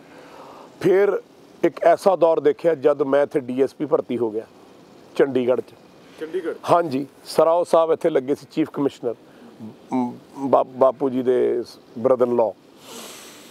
ਤੇ ਮੈਂ ਤੇ ਸੁਰਜੀਤ ਜਦ ਖੇਡ ਕੇ ਆਏ, ਸੁਰਜੀਤ ਹਾਕੀ ਵਾਲਾ ਆਪਣਾ, ਉਹ BSF 'ਚ ਭਰਤੀ ਹੋ ਗਿਆ। ਤੇ ਮੈਨੂੰ ਸਰਾਓ ਸਾਹਿਬ ਕਹਿੰਦੇ ਵੀ ਇੱਕ ਸੀਟ ਖਾਲੀ ਹੈ DSP ਦੀ, ਵੀ ਤੂੰ ਭਰ ਦੇ ਕਾਗਜ਼। ਮੈਂ ਕਿਹਾ ਜੀ ਹੋਰ ਕੀ ਜੀ, ਇਹਦਾ ਬਾਪੂ ਜੀ SPC ਪੈਪਸੂ ਪੁਲਿਸ ਦੇ। ਮੈਨੂੰ ਵੀ ਸ਼ੌਕ ਸੀ ਵੀ ਮੇਰੇ ਫਾਦਰ, ਤੇ ਮੈਂ ਜੀ ਉਹ ਭਰਿਆ ਆਇਆ ਤੇ ਭਰ ਕੇ ਤੇ ਮੈਂ ਘਰੇ ਆ ਗਿਆ। ਮੈਨੂੰ ਕਹਿੰਦੇ ਜੇ ਬਾਪੂ ਜੀ ਨੂੰ ਪਤਾ ਲੱਗ ਗਿਆ ਮੇਰੇ ਛਿੱਤਰ ਪੈਣਗੇ। ਮੈਂ ਕਿਹਾ ਕੋਈ ਨਹੀਂ ਜੀ, ਬਾਪਾ ਜੀ ਸਮਝਾ ਲਾਂਗੇ। ਮੈਂ ਘਰੇ ਆਇਆ ਜੀ, ਮੈਂ ਮਾਂ ਨੂੰ ਕਿਹਾ, ਮੈਂ ਕਿਹਾ ਮਾਤਾ ਹੁਣ ਕੱਲ੍ਹ ਤੋਂ ਨਾ ਲਾਲ ਬੱਤੀ ਦੀ ਗੱਡੀ ਦੇਖੀ ਤੂੰ। ਮੈਂ ਕਿਹਾ ਇੱਥੇ ਇਹੋ ਜਿਹਾ ਪੁਲਿਸ ਅਫਸਰ ਬਣੂ ਦੁਨੀਆ ਯਾਦ ਰੱਖੂ।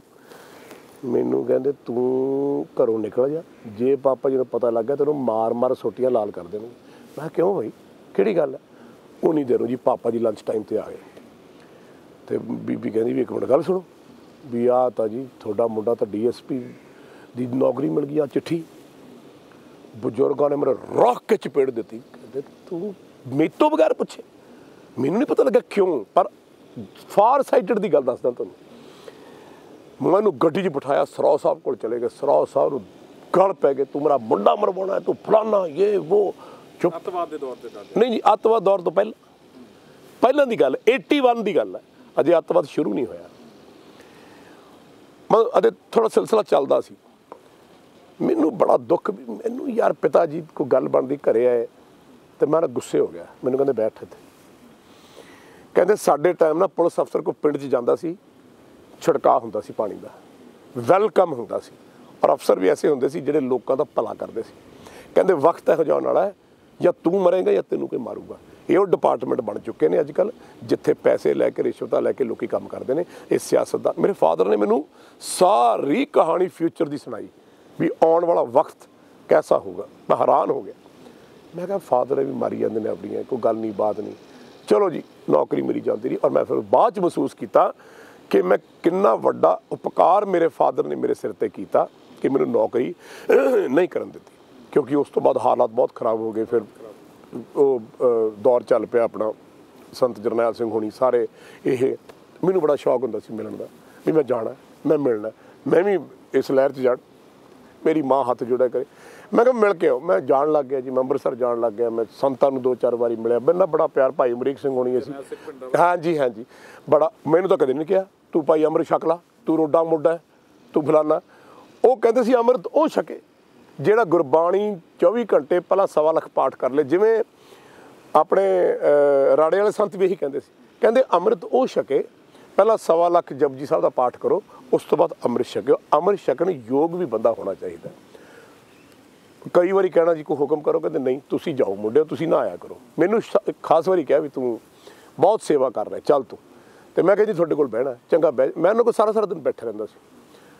ਅਜੇ ਉਦੋਂ ਕੋਈ ਐਡੀ ਗੱਲ ਵੀ ਨਹੀਂ ਸੀ, ਸਿਰਫ ਉਹ ਆਪਣੀਆਂ ਗੱਲਾਂ ਕਰਦੇ ਸੀ, ਗੁਰੂਆਂ ਦੀਆਂ ਗੱਲਾਂ, ਪੀਰਾਂ ਦੀਆਂ ਗੱਲਾਂ, ਬ੍ਰਹਮੰਡ ਦੀਆਂ ਗੱਲਾਂ, ਰਮਾਇਣ ਦੀਆਂ ਗੱਲਾਂ, ਗੀਤਾ ਦੀਆਂ ਗੱਲਾਂ, ਕੁਰਾਨ ਸ਼ਰੀਫ। ਇੰਨਾ ਉਹਨਾਂ ਨੂੰ ਨੌਲੇਜ, ਮੈਂ ਤਾਂ ਹੈਰਾਨ ਹੋ ਗਿਆ। ਮੈਂ ਕਿਹਾ ਬਾਬਾ ਜੀ ਐਂ ਲੱਗਦਾ ਜਿਵੇਂ ਪਤਾ ਨਹੀਂ PhD ਕਿੰਨੀਆਂ ਕੀਤੀਆਂ ਹੁੰਦੀਆਂ ਹੈ ਜੀ। ਅਤੇ ਉਹ ਉਸ ਤੋਂ ਬਾਅਦ ਫਿਰ ਆਹ 84 ਜੋ ਹੋਇਆ ਸਾਰਾ ਕੁਛ ਜਿਵੇਂ ਤੁਹਾਡੇ ਸਾਹਮਣੇ ਹੀ ਹੈ। ਉਦੋਂ ਵੀ ਇਹ ਦਿਲ ਕਰਦਾ ਸੀ ਵੀ ਮਰੇ ਕਿਉਂ ਨਹੀਂ, ਸ਼ਹੀਦ ਕਿਉਂ ਨਹੀਂ ਹੋਏ। ਤਾਂ ਇਹ ਸਨ ਸਰਦਾਰ ਯੋਗਰਾਜ ਸਿੰਘ, ਜਿਨ੍ਹਾਂ ਨੇ ਅੱਜ ਦੇ ਪ੍ਰੋਗਰਾਮ ਦੇ ਵਿੱਚ ਆਪਣੀ ਸ਼ਖਸੀਅਤ ਤੋਂ ਸਾਨੂੰ ਜਾਣੂ ਕਰਵਾਇਆ।